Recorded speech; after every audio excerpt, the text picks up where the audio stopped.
लागल मैया रानी के द्वार। एले नवरात्र दशहरा तोहार, डीजे लागल मैया रानी के द्वार। अब यो ठुमका लगाई लिया, नमी दशहरा मनाई लिया।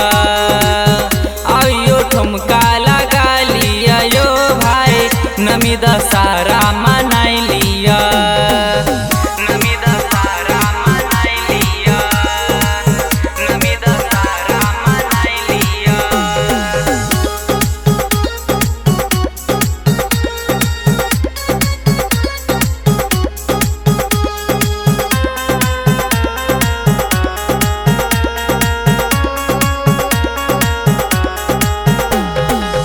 एक ही साल के बाद निकल मैया जी के जुलूसिया। आबू संगे संगे नाचू झूमू, मैया के करू खुशिया। मैया के करू खुशिया। एक ही साल के बाद निकल मैया जी के जुलूसिया। आबू संगे संगे नाचू झूमू, मैया के करू खुशिया। 9 दिन जगमग दिया जलैबै, नित दिन सब मिल पूजा हम करेबै।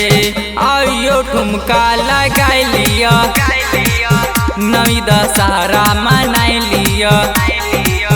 आइयो ठुमका लगाई लिया यो भाई, नवी दशहरा मनाई लिया।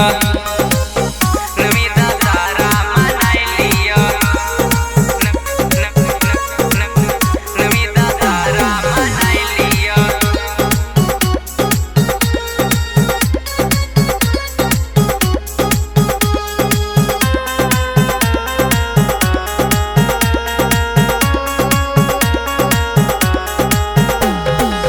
भक्ति भजन में सुनू यो भैया, आहू भजऊ उपासिया।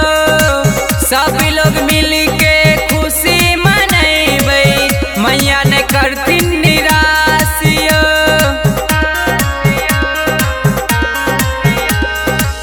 भक्ति भजन में सुनू यो भैया, आहू भजऊ उपासिया।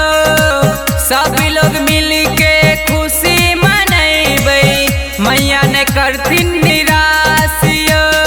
गबै के पक्षी रहा बना लिया, मन कहे जय राम सुनू यो किशन। अब यो ठुमका लगाई लिया, नवी दशहरा